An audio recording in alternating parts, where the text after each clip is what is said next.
So here we are, a few days out from 2020, and at this point, where's my flying car? Why am I not living on Mars? And what happened to all the holograms that I was promised?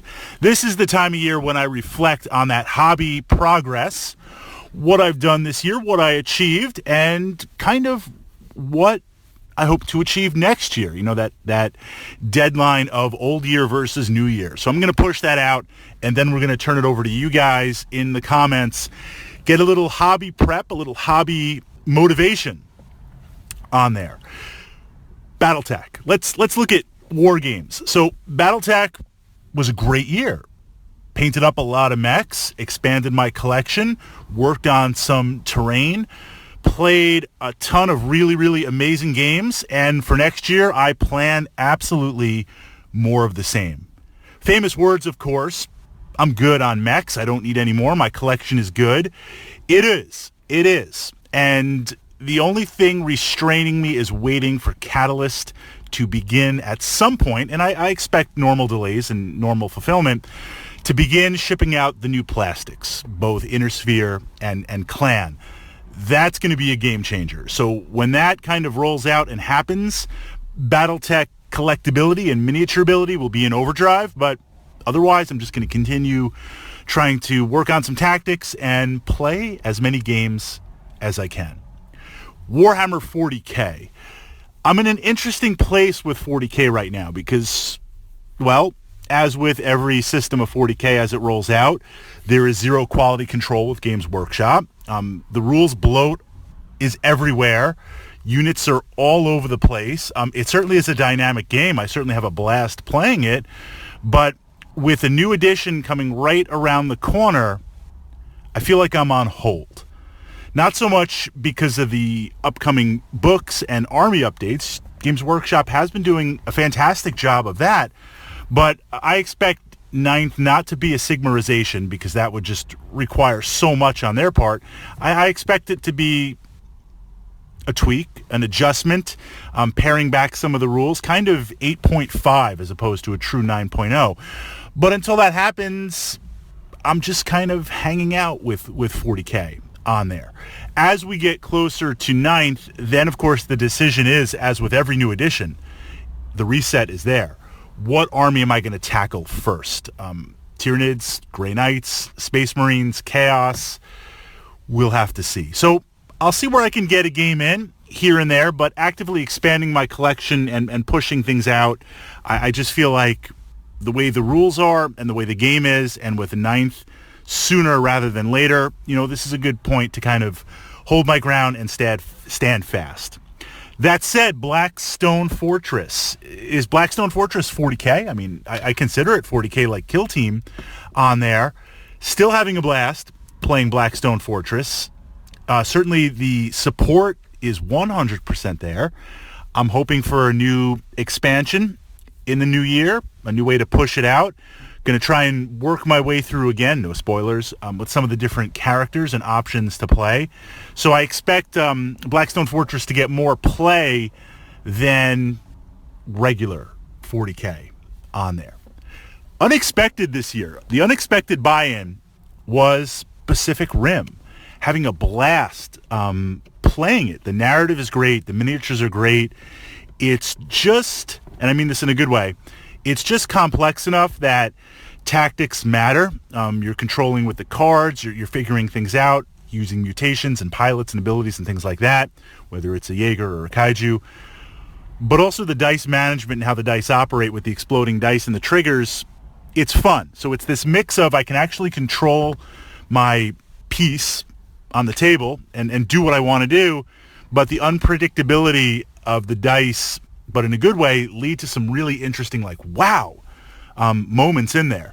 We need Wave 2 immediately, and I need to focus on early in the year terrain. I don't have sci-fi scaled city terrain on there, so I'm going in and I really need to focus the terrain, and it's not as bad as I think because the miniatures are pre-painted, look fantastic. Just got to work on the terrain. So Pacific Rim is going to be a big focus in 2020 with Wave 2, with the terrain, with battling it out, seeing what we can do, and pushing it out from there. I need to play more Wings of Glory. I need to play more Wings of Glory simply because it's an amazing system. It's an amazing game. And as I've pushed out in some other podcasts, it scales so well. It scales so well with multiple players because everyone is literally acting at the same time. So if you have 10 people on each side, 20 players, you can do it and the game plays the same as if it's 2 players on there. I don't know of any other war game that can do that on there. So in terms of the big game, the social games, I want to try and get in 4 or 5 or 6 throughout the year.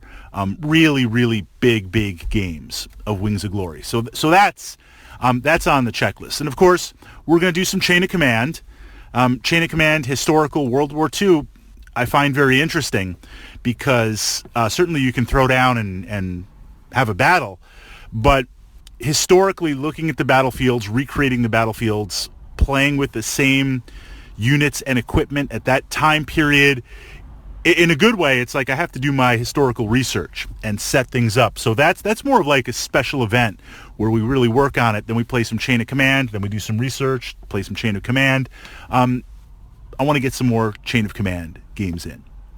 That's going to kind of scale away wargaming. So let's look at board gaming. Okay, we've got, as of this podcast, moving into 2020, we're going to have Frosthaven, Gloomhaven, aka 2.0.